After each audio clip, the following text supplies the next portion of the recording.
Sa pag-aaral ng GMA News Research, natuklasan na milyon-milyong pondo ang nasayang mula sa kontrobersyal na Malampaya Fund. Tulad na lang ng BIFAR Zanorte Cold Storage Facility, isang 40 milyong pisong proyekto na nakatiwangwang lamang. May news to go. Si Joseph Morong, exclusive.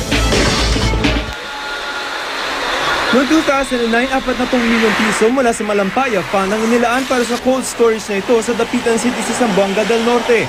40 milyong pisong hindi pa napapakinabangan mula nang matapos ng 2011. Ang ilang makina nito kinalawang na. Panahon pa ni dating Pangulong Arroyo nang hilingin ng kalyado nito na sa dating Zamboanga del Norte Governor Rolando Yebes ang pondo para sa 300 metric ton cold storage facility. Malaking tulong dapat ito para sa industriya ng sardinas ng probinsya. Dapat dito maiimbak ang sardinas kapag peak season para hindi mawala ng supply sa panahong mahina ang huli. Sa Memorandum of Agreement, nagkasundo si dating Gobernador Yebes, si dating Bureau of Fisheries and Aquatic Resources Director Malcolm Sarmiento Jr. at ang Philippine Fisheries Development Authority para sa pagpapatayo ng cold storage facility. Ang pondo raw ay manggagaling sa BIFAR at ibibigay sa lokal na pamahalaan ng Zamboanga del Norte. Ang pera ay mula talaga sa Malampaya Fund na inilaan para sa modernisasyon ng agrikultura at pangingisda. Nakasaad sa MOA, ang probinsya na raw ang mga ngasiwa sa proyekto. Pero natapos na ang termino ni Yebes at bago na rin ang pamunuan ng BIFAR, hindi pa rin nagagamit ang pasilidad. Sa ilang status report na isinumite ni Antonio Maluto, ang Assistant Provincial Agriculturist at siyang project in charge mula pa nung napatayo ang proyekto, nakasaad na halos lahat ng cold storage room sa loob ng pasilidad, sira.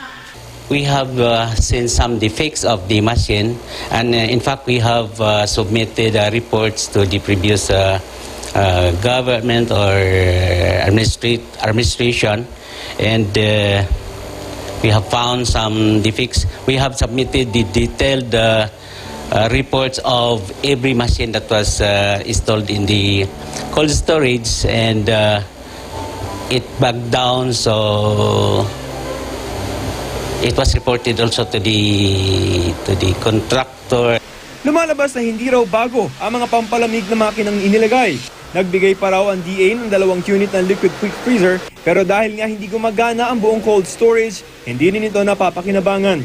When we had the meeting, I resisted or I objected to the turnover of the project. Tumanggi magpa-interview sa camera si dating BIFAR Chief Sarmiento.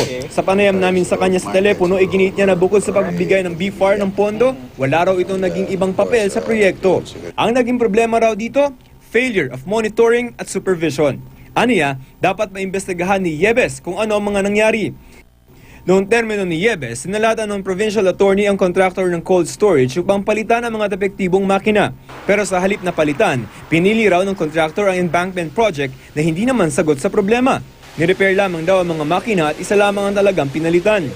Isa pa naming sinubukang kontakin si Yebes pero tumanggi siya magbigay ng pahayag. Itanong na lamang daw sa nakaupong gobernador. Tumanggi naman magbigay ng pahayag si Governor Uy pero nagpaabot ng mensahe ang kanyang tanggapan na patuloy sila magpupursige para mabuksan at magamit na ang BIFAR sa Norte Cold Storage Facility. Joseph Morong, GMA News.